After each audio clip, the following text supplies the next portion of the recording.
I'm Major Emma Carter, 34, an Air Force officer who worked my way up from enlisted ranks to commanding my own flight. For years, I did everything for my family, showed up, supported, proved myself, only to be mocked for what they called my little military phase. But the day they walked into the museum and saw my name engraved on the Wall of Heroes, everything changed. Have you ever been underestimated by the people you love most, only to finally prove them wrong without saying a word? If so, tell me your story in the comments. You're not alone. Before I get into what happened, let me know where you're tuning in from. And if you've ever had to stand your ground after being dismissed or doubted, hit that like button and subscribe for more true stories about boundaries, pride, and quiet redemption. What happened next might surprise you. I grew up in a house where appearances mattered more than anything else. My father, Anthony Carter, was a corporate manager who wore expensive suits and spoke in the kind of confident tone that made people assume he knew what he was talking about. He valued control over meetings, over budgets, over how our family looked to the neighbors. My brother Ryan inherited that same easy charm, the kind that let him glide through life without ever really committing to anything. And then there was me.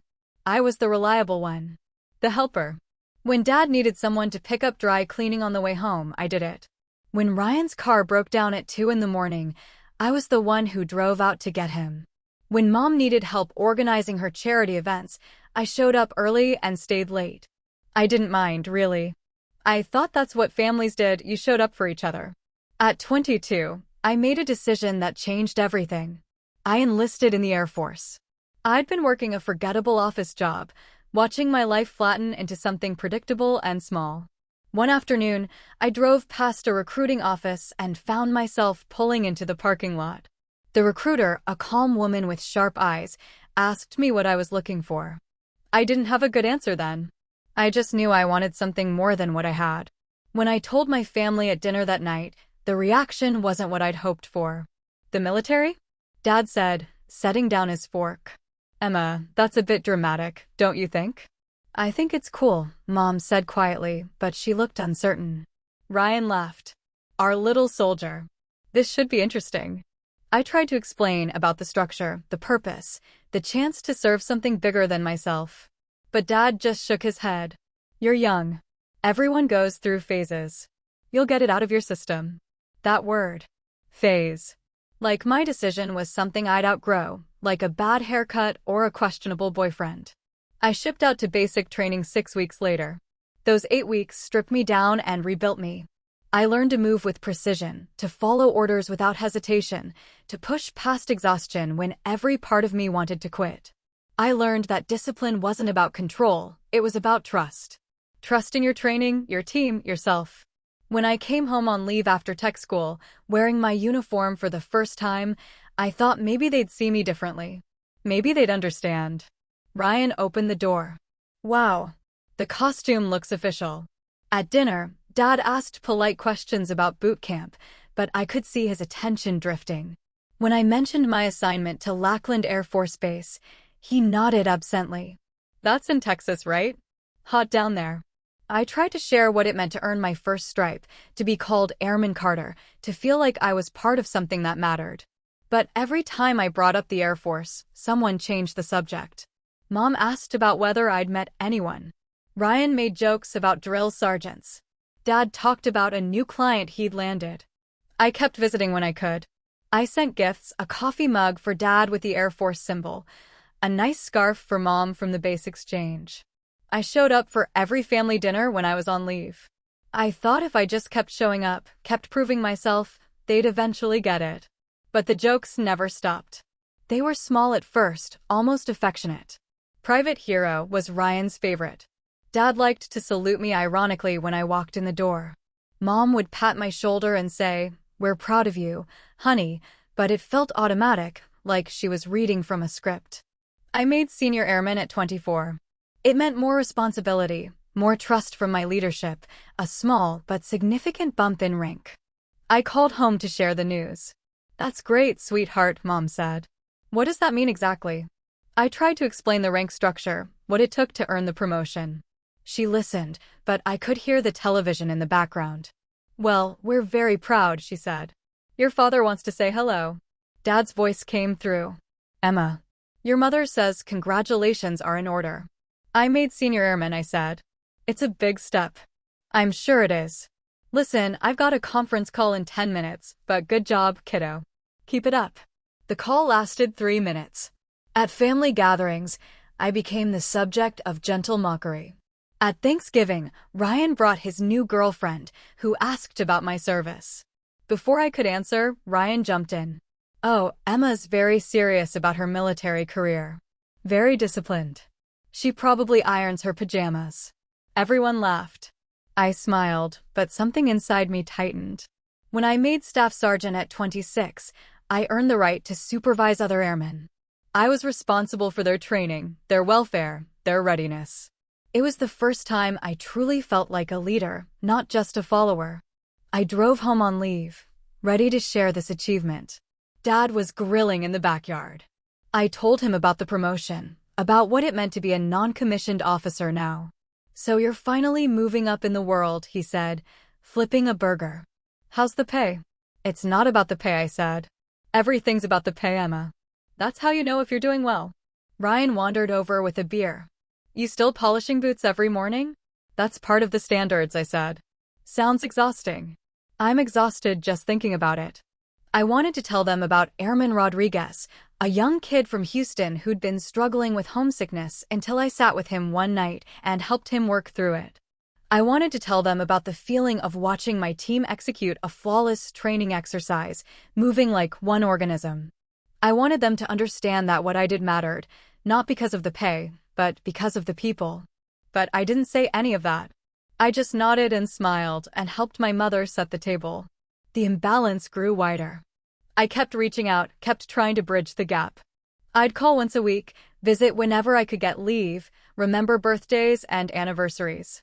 They responded with distracted affection, as if I were a distant relative they felt obligated to acknowledge. When I earned my commission as a second lieutenant at 26, after completing officer training school, it was the proudest moment of my life. I'd gone from enlisted to officer, earned the right to lead at a higher level. The ceremony was formal and meaningful. The oath I took felt like a covenant. I called home immediately after. An officer, Mom said. That sounds important. It is, I said. It means I've earned the trust to lead at a different level. So you finally got a promotion that matters, Dad said. Good for you. They all matter, I said quietly. Sure. But now you're actually in charge, right? That's what counts. I drove home that weekend to show them my new uniform, the single gold bar on my shoulder. Ryan was there with his latest girlfriend, a woman who worked in marketing. So you're like a manager now, she asked. In a way, I said. I lead a team. Emma's been climbing the ranks, Dad said, smiling. Our little officer. Ryan raised his beer. To Lieutenant Emma. Still playing soldier after all these years. The room laughed. Good-natured, casual. But the word playing hit differently this time. I stayed for dinner, made small talk, helped clean up. Then I drove back to base in silence, watching the city lights disappear behind me. The highway stretched empty ahead, and I realized something I'd been avoiding for years. They were never going to understand. And maybe that was okay. But it didn't stop it from hurting. The months after my commission were busy.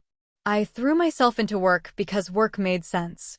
The Air Force operated on clear principles: competence, integrity, excellence. You did your job well, and you earned respect. Simple. My first assignment as a second lieutenant put me in charge of a logistics flight team at Ramstein Air Base in Germany. 15 airmen, all depending on me to lead them effectively. I'd wake at 0500 hours, review the day's mission requirements, and be at the office before most of the base had finished their first cup of coffee. I learned quickly that leading officers was different from being an enlisted supervisor. The decisions carried more weight. A mistake I made didn't just affect my own evaluation, it rippled through the entire team. But I also learned that good leadership was still just good leadership, regardless of rank. Listen to your people. Trust their expertise. Make decisions based on mission needs, not ego. Captain Alex Vega worked in the same squadron. He was 3 years older, an academy graduate with an easy confidence that came from knowing exactly who he was. We became friends over late-night shifts and shared frustrations about bureaucracy. "You're too hard on yourself," he told me one night over bad coffee in the break room. "You know that, right?" "I just want to do it right," I said. "Nobody does it perfectly." "You think I don't screw up?" "Last week I authorized the wrong transport manifest, and we had to completely redo the loading sequence. Cost us 4 hours." "What happened?" "I owned it, fixed it, moved on." "That's the job." I appreciated his honesty. Most people I knew back home would have blamed someone else or made excuses. Alex just acknowledged the mistake and improved. I called my parents less frequently during those months. Not out of spite, just logistics. The time difference made it difficult, and, honestly, I didn't have much to say that they'd understand. My world was flight manifests and operational readiness. Theirs was quarterly earnings and neighborhood gossip. We existed in parallel universes. When I did call, the conversations felt hollow. "How's Germany?" Mom would ask. "Cold, but beautiful. The base is incredible. Are you eating enough? You know how you get when you're stressed." "I'm fine, Mom. Your father wants to know if you're still planning to come home for Christmas." Christmas. Another family gathering where I'd be the odd one out, the one who chose something different. "I'll try," I said. "Depends on the mission schedule." "Ryan's bringing his fiancée. Did I tell you he's engaged?" I hadn't known. "That's great. Congratulations to him. They're thinking about a spring wedding. You'll be there, won't you?" "I'll do my best." After we hung up, I sat in my small quarters, looking at the pictures on my desk. Most of them were from the Air Force, my flight team, a ceremony where I received a commendation medal, Captain Vega and me after completing a particularly brutal exercise. Only one photo showed my family, taken years ago at a cousin's graduation. I looked different in that old photo. Younger, sure, but also smaller somehow. Like I was still waiting for permission to take up space. I made first lieutenant at 28, right on schedule. The promotion came with more responsibility. I was now executive officer for the logistics squadron, managing the daily operations while the commander handled strategic decisions. It meant longer hours, more complex problems, more chances to prove myself. Colonel Sarah Whitman, my squadron commander, called me into her office the week after my promotion. "How are you adjusting, Carter?" "Fine, ma'am. Still learning the scope, but I'm getting there. I've been watching your performance. You're good at this. Methodical, thorough. Your team respects you." "Thank you, ma'am." She leaned back in her chair. "Can I give you some advice?" "Of course." "Stop waiting for permission to be confident. You earned that bar on your shoulder. You earned the respect of your team. Own it." I nodded, but she must have seen the uncertainty in my face. "Let me guess," she said. "Someone in your life doesn't take what you do seriously." I hesitated. "My family doesn't really understand the military." "Do they try to?" That was the question, wasn't it? Did they try? "Not really," I said quietly. "Then stop expecting them to." I know that sounds harsh, but respect doesn't always come from where you want it to. Sometimes the people who matter most to you are the ones who understand you least. She tapped her desk. "Focus on the mission. Focus on your people. The rest will sort itself out." I left her office thinking about that conversation for days. Focus on the mission. It sounded simple, but it represented a fundamental shift in how I'd been living. For years, I'd been trying to prove something to my family, hoping they'd eventually see me the way I saw myself. What if I just stopped? What if I stopped calling every week? Stopped visiting on every leave? Stopped trying to translate my world into terms they'd appreciate? It felt like giving up. But it also felt like self-preservation. I made captain at 29. Oh, 3. The rank came with my own flight command, 35 airmen under my direct leadership. It was everything I'd worked toward, the culmination of 7 years of service. I didn't call my parents immediately. I waited 3 days, until after the ceremony, after I'd celebrated with my team, after the moment felt solidly mine. "Emma." Mom sounded pleased. "We haven't heard from you in weeks." "I've been busy. I got promoted. I'm a captain now." "Oh, that's wonderful. Let me get your father." Dad's voice came through. "Emma, your mother says you got another promotion. Captain. I'm commanding my own flight now." "Well, that's great. Really great." "You must be, what, almost 30. 29. Time flies.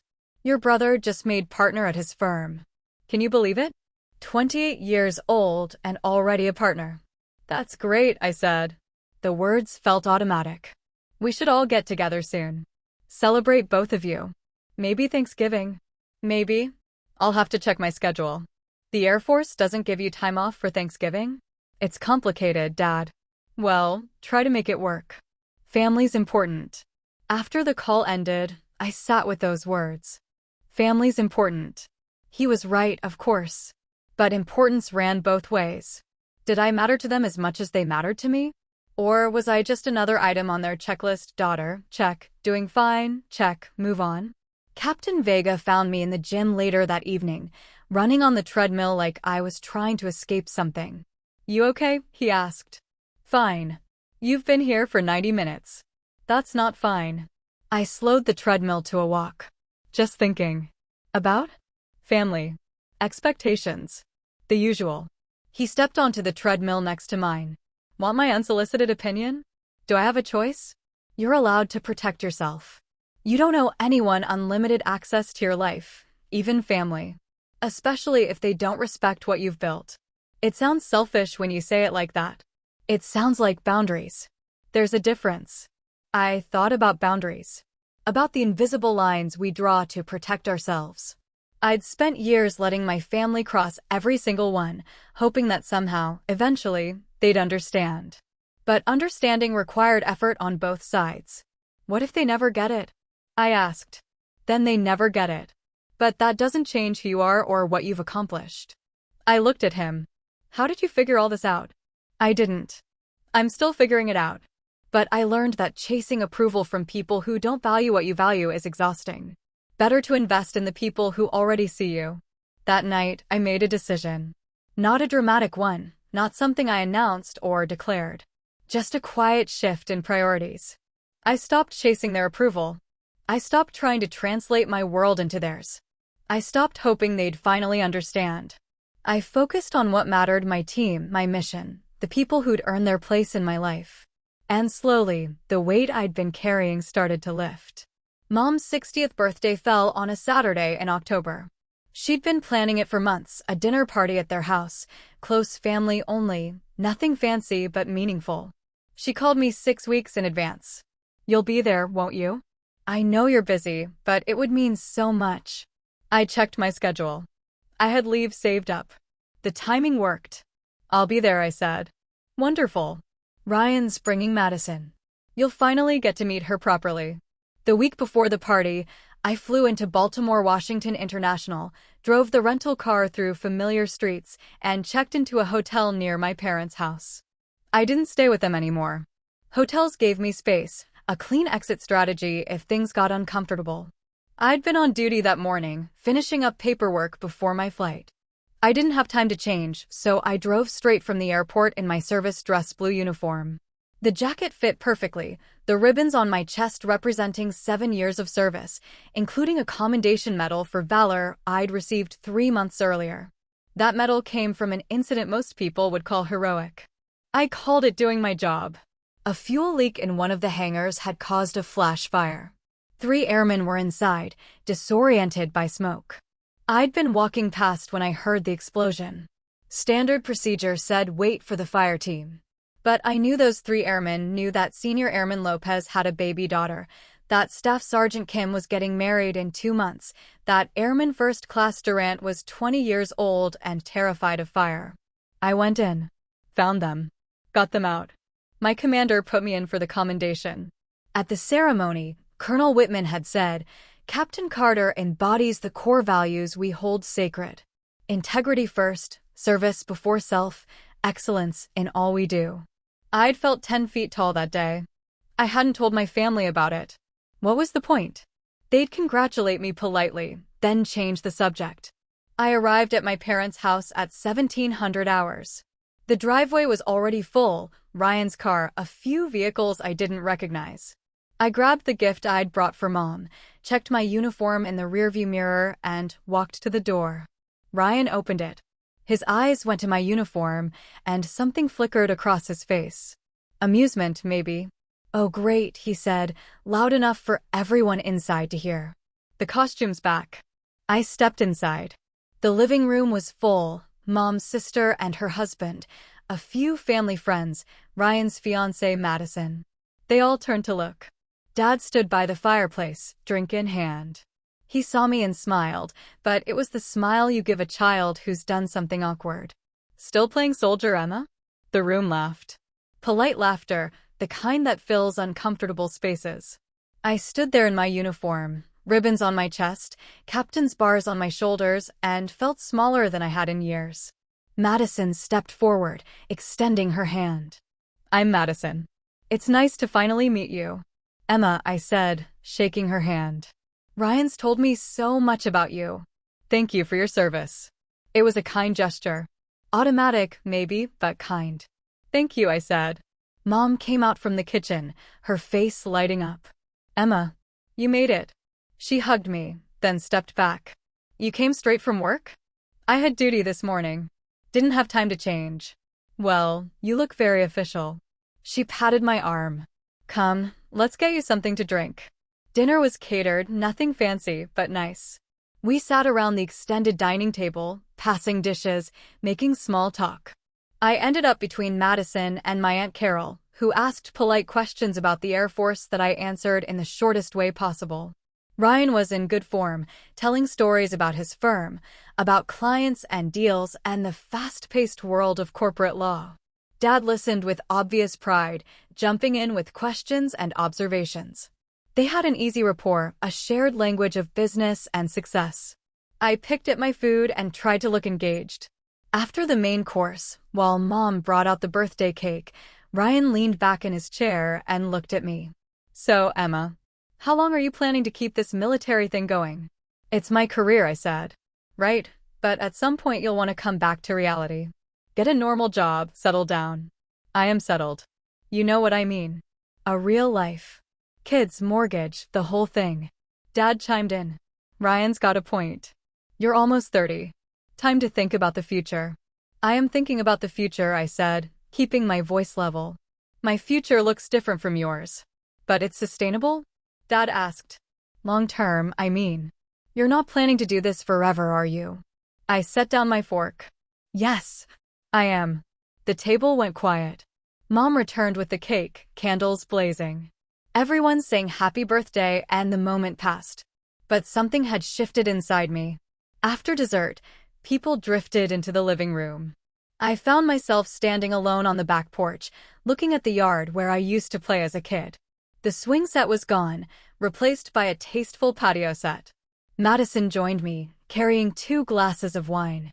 She handed me one. You don't have to drink it if you're driving, she said. But you looked like you could use it. Thanks. We stood in silence for a moment. Ryan means well, she said carefully. He just doesn't always think before he speaks. It's fine. It's not, actually. You're serving your country. That deserves respect, not mockery. I looked at her surprised. You don't have to defend me. I'm not defending you. I'm stating a fact. She sipped her wine. My brother's in the Navy. Submarine service. I know what military families deal with. Then you know it's complicated. I do. I also know that some people will never understand it, no matter how many times you explain. And that's on them, not you. I appreciated her honesty. Does Ryan know how you feel? We've discussed it. He's learning. She smiled slightly. He's got potential. Just needs some work. Inside, someone turned on music. Through the window, I could see Dad laughing at something, Ryan standing next to him with the same confident posture. They looked like a set, matching pieces. I looked down at my uniform, at the ribbons I'd earned through sweat and fear and determination. The commendation for valor sat third from the top, blue and white stripes. 3 people were alive because I'd made a choice in a split second. But here, in this house, it was just a costume. A phase I couldn't seem to outgrow. I should go, I said to Madison. Early flight tomorrow. It was a lie, but a useful one. I found Mom in the kitchen, said my goodbyes, hugged her and thanked her for including me. Dad walked me to the door. Drive safe, he said. And Emma? We really are proud of you. You know that, right? I looked at him. Really looked at him. He seemed to believe what he was saying. Maybe he did, in his own way. Maybe this was his version of pride, conditional, comfortable, limited to what he could understand. Sure, Dad. I know. I drove back to the hotel, changed out of my uniform, and lay on the bed staring at the ceiling. My phone buzzed. A text from Captain Vega. How's the family visit? I typed back, about what I expected. Need an extraction team? Despite everything, I smiled. I'll survive. You always do. See you Monday. I thought about Monday. About returning to base, to my team, to the work that made sense. To the place where I wasn't playing soldier, I was being one. The next morning, I drove to the airport in civilian clothes, returned the rental car, and flew back to my real life. I didn't call my family for a while after that. And when they called me, I kept the conversation short. It wasn't anger. It was self-preservation. The months that followed were quiet in a way I hadn't experienced before. Not the silence of loneliness, but the peace that comes from letting go of something you've been carrying too long. I stopped calling home every week. When my parents called me, I answered, but I kept the conversation surface level. Yes, work was good. No, I didn't have any big news. Yes, I'd try to make it home for Christmas. I didn't try very hard. My energy went where it mattered. My flight team was preparing for a major readiness inspection, the kind that determined funding and reputation for the next year. We worked 12-hour days, refining procedures, drilling scenarios, making sure every airman knew their role perfectly. Staff Sergeant Powell, one of my senior NCOs, caught me reviewing checklists at 2200 hours one night. Ma'am, you should get some sleep. We're ready. I just want to make sure we're ready, he said again, more firmly. You trained us well. Trust that. He was right. I'd learned that leadership wasn't about controlling every detail. It was about building a team you could trust, then trusting them. The inspection went flawlessly. The evaluators praised our efficiency, our coordination, our professionalism. Colonel Whitman pulled me aside afterward. Outstanding work, Carter. Your team performed like a machine. They're exceptional people, ma'am. They are. And they're exceptional because you made them that way. That's leadership. She paused. You're being considered for early promotion to Major. The board meets in 3 months. Keep doing what you're doing. Major. 04. Command-level responsibility, strategic thinking, the kind of role that shaped entire squadrons. I called my parents that night to share the news. It was the first time I'd called them in 6 weeks. Emma. Mom sounded surprised. How are you? Good. I have some news. I'm being considered for early promotion to Major. Oh, that's wonderful. What does that mean exactly? I'd explained this before. Multiple times. But I kept my voice patient. It means I'd be moving into a senior leadership role. It's unusual to make Major this early. It's competitive. Well, you always were ambitious. Let me get your father. Dad came on the line. Emma. Your mother says congratulations. I'm being considered for promotion. Not promoted yet. Right. Well, fingers crossed. Listen, we're having some people over tonight, but I wanted to tell you Ryan and Madison set a date for the wedding. June 15th. Save the date. I'll try. You'll try? Emma, it's your brother's wedding. I don't control my deployment schedule, Dad. Can't you just request leave? It doesn't work that way. Well, figure it out. Family comes first. I bit back the response I wanted to give. I'll do my best.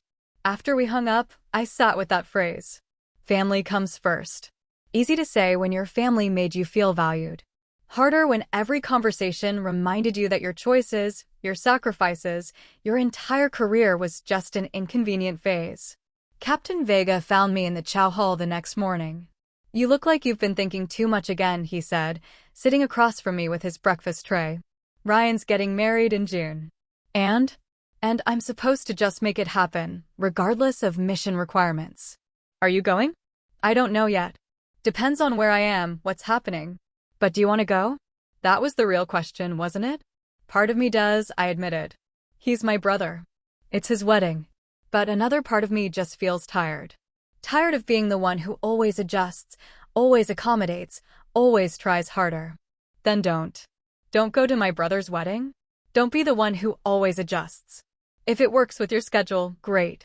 If it doesn't, send a nice gift and move on. You're allowed to prioritize your life. That sounds harsh. It sounds like boundaries. There's a difference. He took a bite of his scrambled eggs. Look, I get it. Family's complicated. But you've spent years trying to earn respect from people who don't value what you do. At some point, you have to ask yourself if that's a good investment. I thought about that conversation for days. Investment. That's what relationships were, really. You invested time, energy, emotional labor. And sometimes the return was worth it. Sometimes it wasn't. 3 months later, I made major. The promotion board results came out on a Tuesday morning, and Colonel Whitman called me into her office before I'd even seen the official list. Congratulations, Major Carter. The title sounded surreal. Major. At 31 years old, I'd made 04. Above-zone promotion was rare, reserved for officers who demonstrated exceptional performance and potential. Thank you, ma'am. You've earned it. The board recognized what I've known for years: you're going places in this Air Force. Your next assignment will likely be a staff position at command level. That'll position you well for Lieutenant Colonel. Lieutenant Colonel. Oh, 5. The trajectory was real now, not just theoretical. I called my parents that evening. I made major, I said when Dad answered. That's great, Emma. Really great. Hold on, let me get your mother. The phone clattered. I heard muffled voices, then Mom came on. Emma, your father says you got promoted again. Major. I made major. Oh, sweetheart, that's wonderful. You must be so pleased. I am. Your father wants to know if this means more money. Something inside me deflated. That's not really the point, Mom. Of course not, but it's practical to ask. You know how your father is about finances. Dad's voice came back on. So how much of a raise are we talking? It's not about the raise, Dad. It's about the responsibility, the trust, sure. But you must be making decent money by now. What is it, 70,000? 80? It's more complicated than that. Base pay plus allowances plus, ballpark it for me. I closed my eyes. Around 90,000. Not bad. Though Ryan's pulling in twice that at his firm. But different fields, different scales. There it was. The comparison. Always the comparison. I should go, I said. Lots of work to do. Of course. Congratulations again, sweetheart. We're very proud. I hung up and sat in my empty quarters, looking at the promotion certificate that would arrive in a few weeks. Major Emma Carter. 7 years of service, countless hours of training, lives saved, missions accomplished, teams led. And my father wanted to know how I compared to Ryan's salary. I didn't call them again for a long time after that. Ryan's wedding invitation arrived in my mailbox 6 weeks later. Formal cardstock, elegant font, June 15th at a country club in Maryland. I checked my assignment schedule. I'd be stateside, no deployments planned. I could go if I wanted to. I RSVP'd that I'd attend, alone. The weeks leading up to the wedding were busy. My new assignment as executive officer to the wing commander meant longer hours, higher stakes, more visibility. I briefed generals, coordinated with other branches, made decisions that affected thousands of personnel. But in the back of my mind, I kept thinking about that wedding. About standing in a room full of people who thought my career was a phase, watching my brother marry someone who actually seemed to understand what service meant. 3 days before the wedding, Colonel Whitman called me into her office. Carter, I need you to attend a ceremony next week.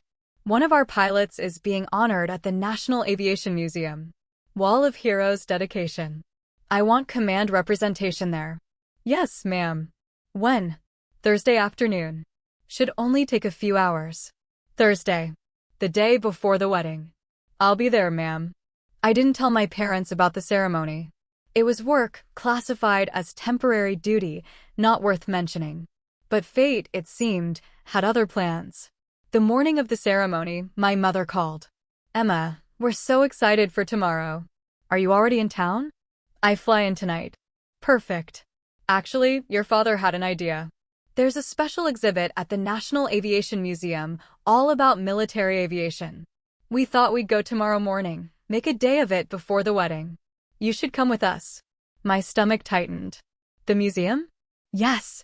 It'll be fun. Family outing before the big event. Ryan and Madison are coming too. What time? We're thinking around 10?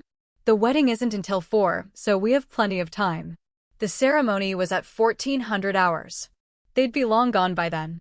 Sure, I said. I'll meet you there. Wonderful. See you tomorrow, sweetheart. I hung up and stared at my phone, a strange feeling settling over me. They were going to the museum. The same museum where I'd be honored. On the same day. What were the odds? I flew into Baltimore the night before the wedding and checked into the same hotel I'd used for Mom's birthday. The room was generic and clean, a neutral space that belonged to no one. I hung up my service dress blues for the museum ceremony, laid out my civilian clothes for the wedding, and tried to sleep. I kept thinking about the next day, about the Wall of Heroes ceremony, about my family wandering through that same museum, completely unaware. Should I tell them? Give them a heads up? But something stopped me. Maybe it was pride. Maybe it was curiosity. Maybe I just wanted one thing in my life that was mine before they found a way to diminish it. I decided to stay quiet. The morning of, I dressed carefully. The museum ceremony was at 1400 hours, but my family planned to arrive at 10. I'd join them for their visit, walk through the exhibits, let them make their jokes. Then I'd excuse myself, change into my dress blues, and attend the ceremony as a guest. They'd never know. I met them in the museum lobby at 09:55. Dad wore khakis and a polo shirt, Mom a floral dress. Ryan and Madison looked casual but put together. Everyone seemed relaxed, in a good mood. Emma. Mom hugged me. You look nice. Very put together. Thanks. Dad extended his hand for a formal handshake, which felt oddly ceremonial. Ready for the tour? Ready. We moved through the entrance and into the main hall, where aircraft hung from the ceiling in frozen flight. A massive B-17 bomber dominated the center, surrounded by smaller fighters and trainers. The space felt sacred, like a cathedral built to honor courage. Ryan immediately pulled out his phone, taking selfies with Madison in front of various planes. Dad read the plaques aloud, commenting on engineering achievements and historical significance. Mom admired the aesthetic, the polished metal, the vintage aesthetic. I walked quietly beside them, listening to their commentary. Can you imagine flying in one of these?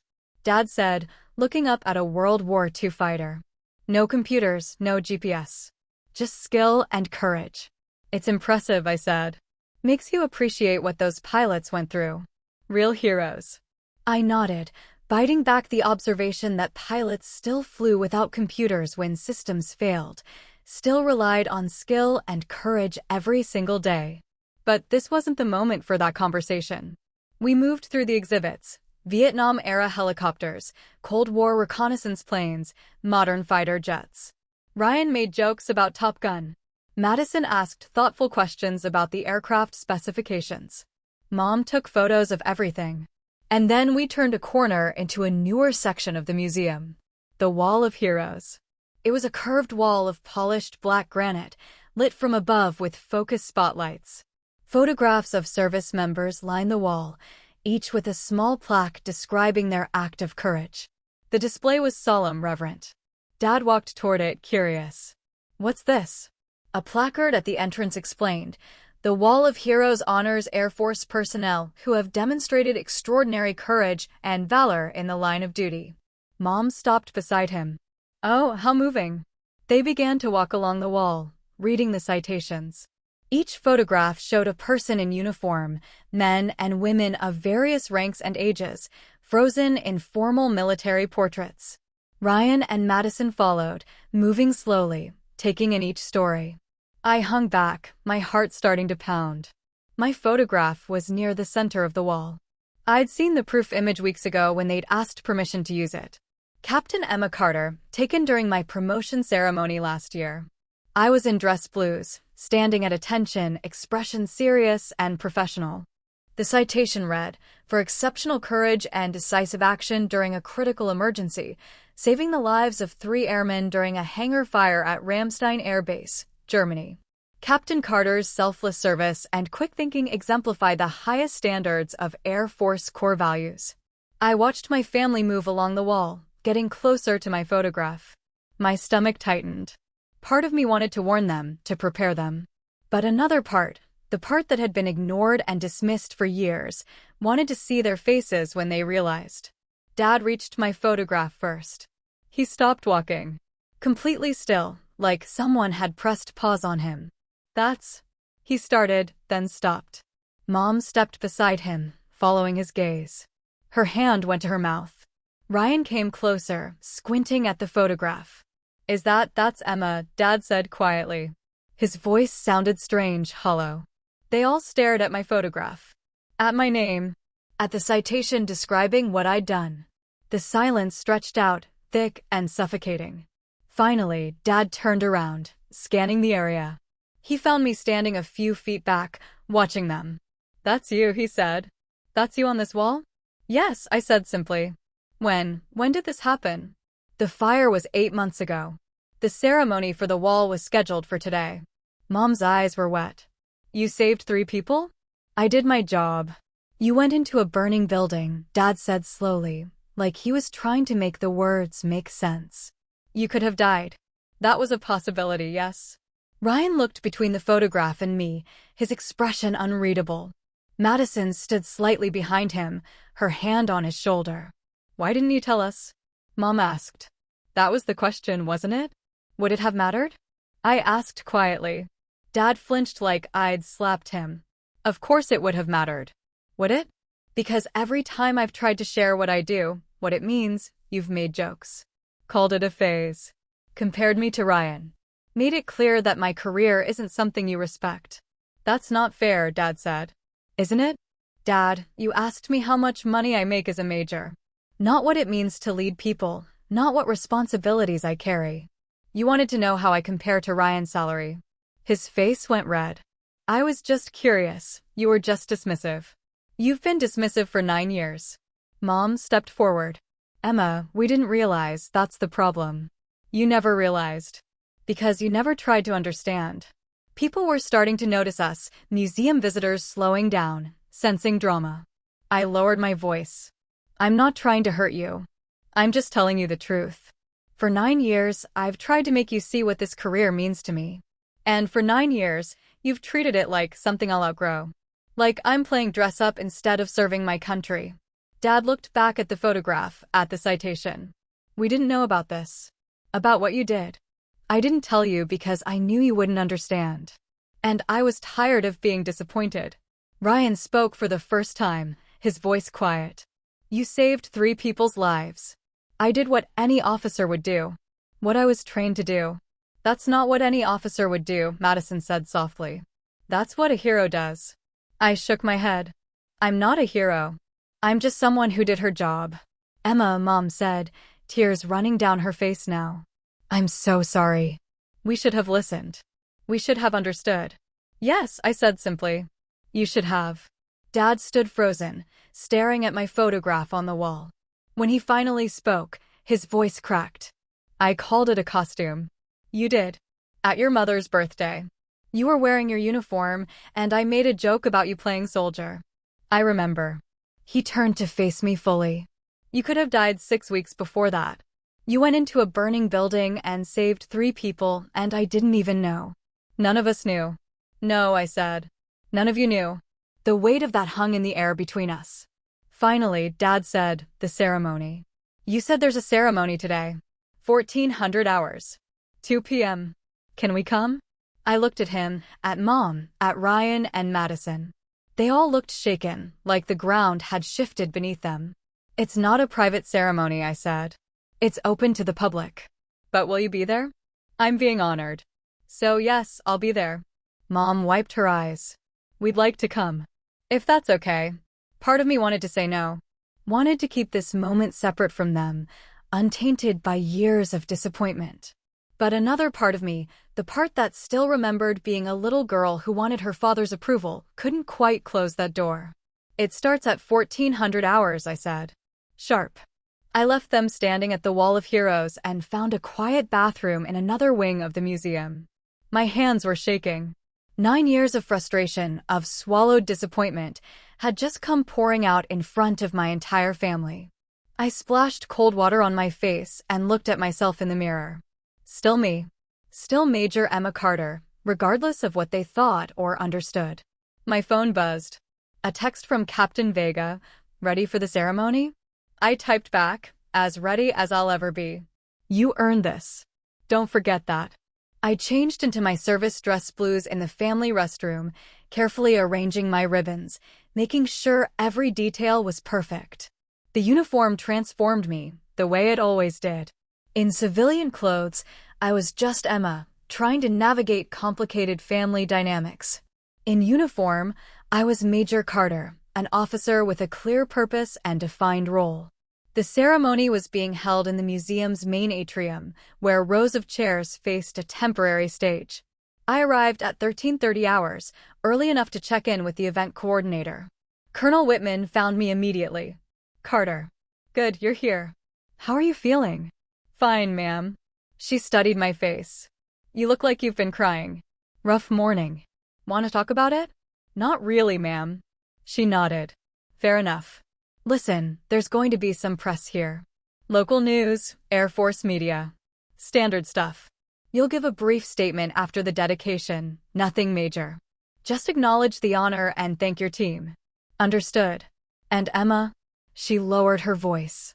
Whatever happened this morning, don't let it diminish this moment. You earned this honor through courage and competence. Own it. Yes, ma'am. I took my seat in the front row, reserved for the honorees. There were 5 of us being added to the Wall of Heroes today, 3 officers and 2 senior enlisted. I recognized one of them, Captain James Monroe, who'd led a successful evacuation during a natural disaster in the Philippines. The room began to fill. Museum visitors, Air Force personnel, families. I didn't turn around to look for my family. If they came, they came. If they didn't, that was fine too. At 13:55 hours, the ceremony began. A brigadier general I'd never met took the podium. He spoke about courage, about the Air Force core values, about the men and women who embodied service before self. His words were formal but sincere. Then, one by one, they called us up. Captain Monroe went first. They unveiled his photograph on the wall, read his citation, presented him with a commemorative plaque. His parents stood in the audience, beaming with pride. Then it was my turn. Captain Emma Carter, the general said, and I stood, walking to the stage with measured steps. They unveiled my photograph, the same one my family had just discovered. The general read my citation aloud, his voice carrying through the atrium. Captain Carter demonstrated extraordinary courage and selfless service during a critical emergency at Ramstein Air Base, Germany. When a fuel leak ignited a flash fire in Hangar 7, Captain Carter entered the structure without regard for her personal safety. Despite thick smoke and extreme temperatures, she located and evacuated 3 trapped airmen, ensuring their safe extraction before the building's integrity was compromised. Her decisive leadership and unwavering commitment to her fellow airmen exemplified the highest traditions of military service. The audience applauded. I stood at attention, keeping my expression neutral even though my heart was racing.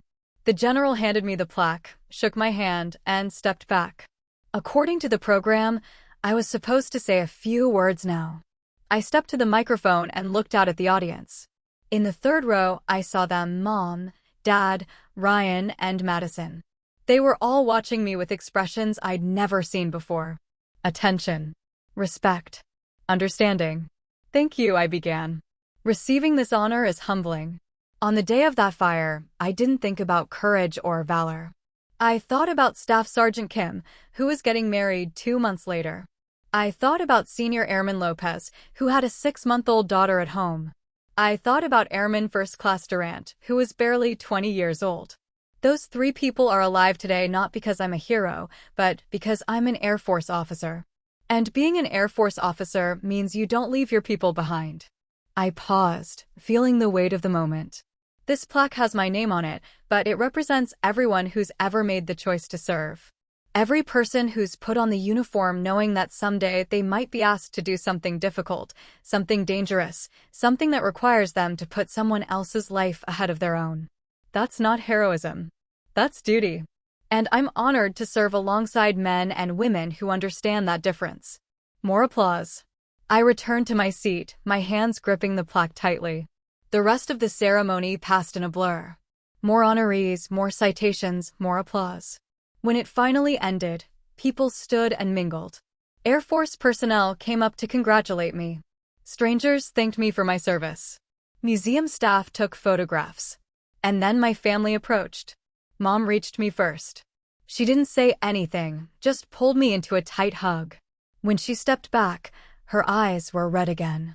Dad extended his hand, then seemed to think better of it and hugged me instead. "I'm sorry," he whispered. "I'm so sorry." Ryan stood awkwardly a few feet back. Finally, he said, "That was a good speech. Thanks. I didn't know about any of it. About what you actually do, what it means. I tried to tell you. I know. I didn't listen." He looked genuinely uncomfortable, which was unusual for my always confident brother. "I'm an idiot. You're my brother. Both things can be true." He attempted a smile. "I'm proud of you. I should have said that years ago." Madison stepped forward. "Your speech was powerful. Thank you for sharing it." Colonel Whitman appeared at my elbow. "Carter, I need to steal you for a moment. Press wants a photo." "Yes, ma'am." I turned to my family. "I'll be right back." The next hour was a whirlwind of interviews, photographs, handshakes. The local news wanted a statement. Air Force media needed footage. Museum staff wanted shots of me standing in front of my photograph on the wall. Through it all, I kept catching glimpses of my family. They didn't leave. They waited, watching from a distance. Not intruding, but not abandoning either. Finally, around 1600 hours, the crowd thinned. Colonel Whitman released me with another congratulations and a reminder about my assignment briefing on Monday. I gathered my things and found my family sitting in chairs near the exit. Dad stood when he saw me. "We should probably head to the venue. Wedding starts in 2 hours." Right. The wedding. In all the chaos, I'd almost forgotten. "You're still planning to come?" Mom asked carefully. I looked at them, really looked at them. They seemed smaller somehow, less certain than usual. "I'm already here," I said. "Might as well." We walked to our cars together. Dad caught up to me before I reached my rental. "Emma, wait." I stopped. "What you said in there? About us not understanding, not trying to understand." "You're right. We didn't." "I didn't." He struggled with the words. "I thought I was protecting you in some weird way. Military life seemed hard, dangerous. I thought if I dismissed it, maybe you'd choose something safer. That wasn't your choice to make, Dad. I know that now. But for what it's worth, I'm proud of you. I should have said it sooner. I should have said it every time you called, every time you visited, every time you tried to share your life with us. It wasn't a perfect apology. But it was honest, which counted for something." "Thank you," I said. "I can't promise I'll understand everything about your career. But I can promise to listen. To really listen. That's all I've ever wanted." He nodded. "See you at the venue?" "See you there." I drove to the country club alone, thinking about the day. About standing in front of that wall, seeing my photograph among heroes. About my family finally seeing me the way I'd always wanted them to. It felt like something had shifted. Not fixed, maybe. Not perfect. But shifted. And for now, that was enough. The wedding venue was exactly what I expected: elegant country club, manicured grounds, string lights hanging between trees like captured stars. I arrived with 30 minutes to spare, found my assigned seat, and tried to blend into the background. I was still in uniform. I hadn't had time to change, and honestly, I wasn't sure I wanted to. Let them see me in it. Let them remember. The ceremony was beautiful. Ryan looked genuinely happy standing at the altar, watching Madison walk down the aisle. For all his flaws, my brother knew a good thing when he found it. Madison was kind, thoughtful, and apparently immune to his more irritating qualities. I sat between distant cousins I barely recognized, watching my little brother get married. When the officiant asked who gives this woman, Madison's father spoke clearly. When they exchanged vows, Madison's voice was steady and strong. Ryan's voice cracked slightly, which made the moment more real somehow. They kissed, everyone applauded, and just like that, my brother was married. The reception was held in the club's ballroom, all white linens and flower arrangements. I found my name card at a table near the back, safely away from the family table. I didn't mind. The distance felt appropriate. But before I could sit, Mom appeared at my elbow. Emma, there's been a seating change. You're at our table. Mom, it's fine. I'm good here. You're not sitting in the back at your brother's wedding. Come on. She led me to the family table, where Dad and Ryan's new in-laws were already seated. Someone had added a chair between Mom and Dad's places, squeezing me in. Dad stood when I approached. Emma, glad you're here. Wouldn't miss it, I said, sitting down. Dinner passed in stilted conversation and polite questions from Madison's parents about military life. They seemed genuinely interested, asking thoughtful questions about deployment schedules and what it meant to command a flight team. It was refreshing, actually. Ryan and Madison made their rounds, stopping at each table. When they reached ours, Ryan pulled me aside. Can we talk? Just for a minute. Sure. We walked to the edge of the ballroom, near the French doors that opened onto the terrace. I owe you an apology, Ryan said. A real one. Not just the half-hearted thing I said at the museum. Okay. I've been a jerk. For years. Making jokes about your career, treating it like it didn't matter. I think part of me was jealous, honestly. That surprised me. Jealous. You knew what you wanted. You went after it. You built something real. Meanwhile, I've been floating through life, taking the easy path because I could. He rubbed the back of his neck. The thing is, everyone always told me I had so much potential. But you're the one who actually did something with yours. Ryan, let me finish. When I saw that wall today, saw your photograph, read what you did, it hit me. My sister's a hero, and I've been treating her like she's playing dress-up. That's unforgivable. It's not unforgivable. It's just something we need to work past. Can we? Work past it. I looked at my brother, really looked at him. He seemed younger suddenly, less sure of himself. Getting married did that sometimes, made you take stock of who you were and who you wanted to be. We can try, I said. He nodded, relief visible on his face. That's all I'm asking for. A chance to be a better brother. Madison appeared, slipping her hand into Ryan's. Sorry to interrupt. They're about to cut the cake. We should get back, Ryan said. Then, more softly, thanks, Emma. For coming. For giving me another chance. You're my brother. That's what we do. They walked back inside, and I followed a moment later. The cake cutting was cheerful chaos, with Ryan making a mess of feeding Madison her slice. Everyone laughed, cameras flashed, and the DJ queued up the first dance. I watched from the edge of the dance floor as Ryan and Madison swayed to some romantic ballad. They looked happy together, genuinely happy. Whatever doubts I'd had about my brother's commitment evaporated, watching him hold his wife, like she was the most precious thing in the world. Dad appeared beside me. They look good together. They do. Your mother and I looked like that once. Young and stupid and so sure we'd figured everything out. You did fine. We did okay. We also made mistakes. He turned to face me. I've been thinking about what you said. About us dismissing your career, treating it like a phase. You were right. Dad, we don't have to do this now. Yes, we do. Because I need you to hear this. He took a breath. I grew up believing that success looked a certain way. Corporate job, steady income, comfortable life. Anything outside that framework seemed risky, uncertain.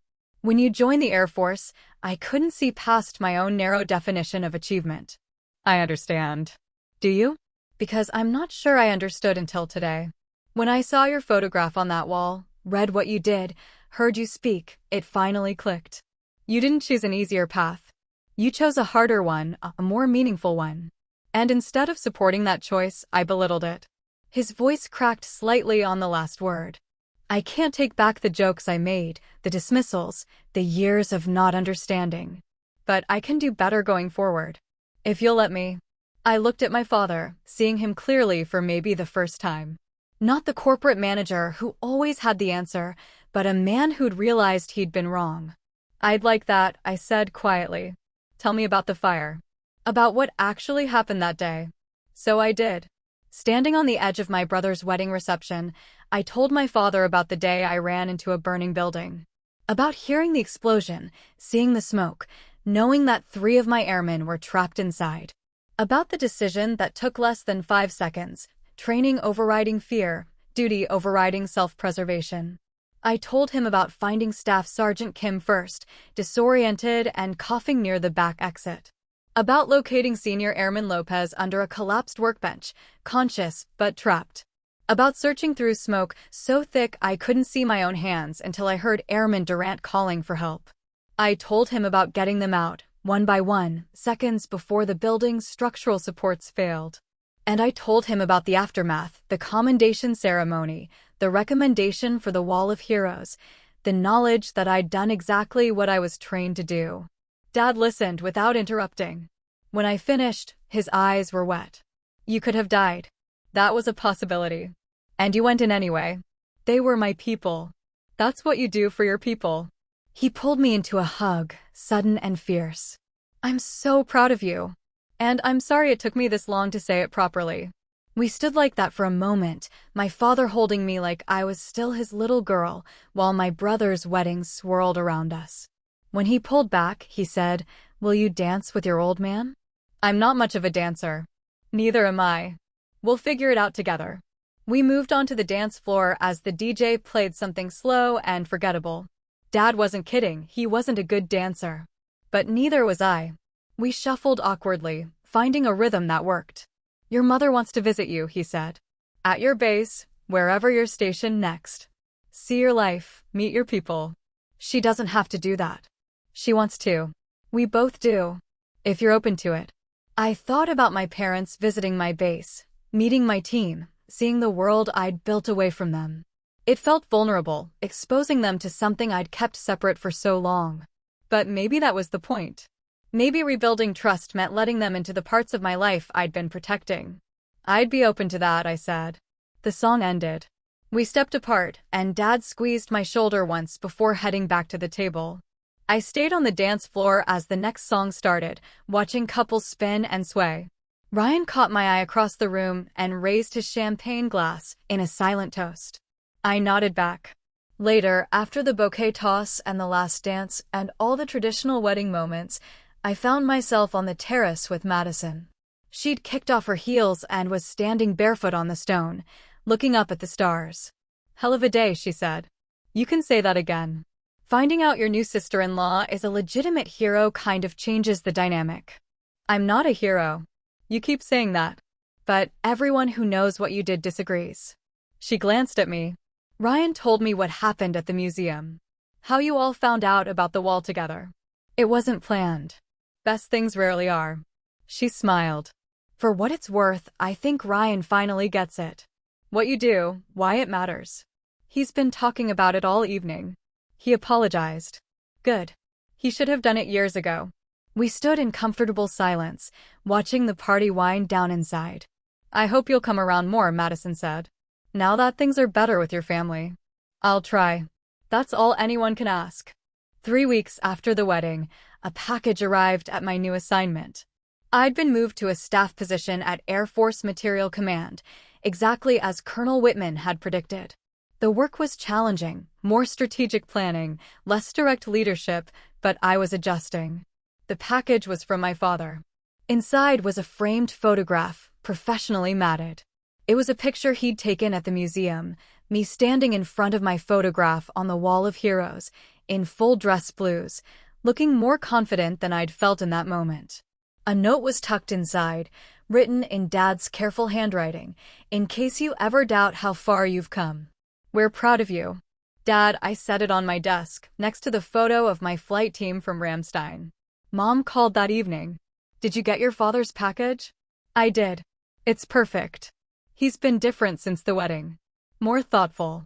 He asked me the other day what it means to be a major, what your responsibilities are. Actually wanted to understand. That's progress. It is. We'd still like to visit if the invitation's open. See where you work, meet the people you serve with. I looked around my small base housing unit, functional, efficient, impersonal. The idea of my parents visiting still felt strange, but less frightening than before. Let me check my schedule. Maybe in a few months, once I'm more settled here. Whenever works for you, sweetheart. We'll make it happen. After we hung up, I sat at my desk and opened my laptop. Work emails needed responses, reports needed reviewing. But I found myself instead looking at the photograph Dad had sent. I looked strong in that picture. Certain. Like someone who'd figured out who she was and refused to apologize for it. Maybe I had. The next 6 months passed quickly. Work consumed most of my time. Strategic planning for equipment modernization, coordination with contractors, endless meetings about budgets and timelines. It was different from leading a flight team, but important in its own way. I made Lieutenant Colonel at 33, ahead of schedule again. The promotion board results came out on a Tuesday, and this time I called my parents immediately. Mom answered. "Emma, we were just talking about you. I made Lieutenant Colonel." She screamed, actually screamed with excitement. Anthony, pick up the phone. Emma made Lieutenant Colonel." Dad's voice came through, slightly breathless. "Emma? Is it true?" "It's true. The results posted this morning. Lieutenant Colonel Carter." He said it slowly, testing how it sounded. "My daughter, the Lieutenant Colonel." "It's a big deal, Dad." "Oh, 5. It means I'll be taking on more strategic responsibilities, probably a squadron command position." "Explain it to me." "All of it. I want to understand." So I explained the rank structure, the competitive promotion process, what Lieutenant Colonel meant in terms of responsibility and leadership. And Dad listened, really listened, asking questions, taking notes. "When's the promotion ceremony?" he asked. "In 3 months. March 15th. We'll be there. Your mother, Ryan, Madison, all of us. If you want us there." I thought about my last promotion ceremony, attended only by my Air Force colleagues. About every achievement I'd celebrated alone because my family hadn't understood why they mattered. "I'd like that," I said. "Then it's settled. Send us the details." I stood in front of a small gathering at Wright-Patterson Air Force Base on a cold March morning. Colonel Whitman, now Brigadier General Whitman, officiated my promotion ceremony. My parents, Ryan and Madison, sat in the front row, watching as my Major's oak leaves were replaced with the silver oak leaves of a lieutenant colonel. General Whitman administered the oath. I repeated the familiar words, feeling their weight more deeply each time. "I do solemnly swear that I will support and defend the Constitution of the United States against all enemies, foreign and domestic, that I will bear true faith and allegiance to the same, and that I will obey the orders of the President of the United States and the orders of the officers appointed over me, according to regulations and the Uniform Code of Military Justice. So help me God." The audience applauded. My parents stood, pride visible on their faces. Ryan recorded everything on his phone while Madison wiped her eyes. At lunch afterward, Dad couldn't stop looking at my new rank. "Lieutenant Colonel," he kept saying. "My daughter, the Lieutenant Colonel." "You're going to wear that phrase out," Ryan said, grinning. Madison asked about what came next. I explained squadron command, leading about 200 personnel. "Maybe Colonel in another 4 or 5 years if things went well." "And after Colonel?" Dad asked. "If I'm very lucky, maybe General someday. But that's decades away and highly competitive." "You'll make it," Dad said with absolute certainty. "Look at everything you've already accomplished." It was strange, hearing that confidence from him. For years, I'd wanted exactly this, his belief in me, his pride, his understanding. Before they left, Mom pulled me aside. "We're sorry it took us so long to see you. The real you." "Mom, no, let me say this. You've been extraordinary from the beginning. We were just too blind to notice.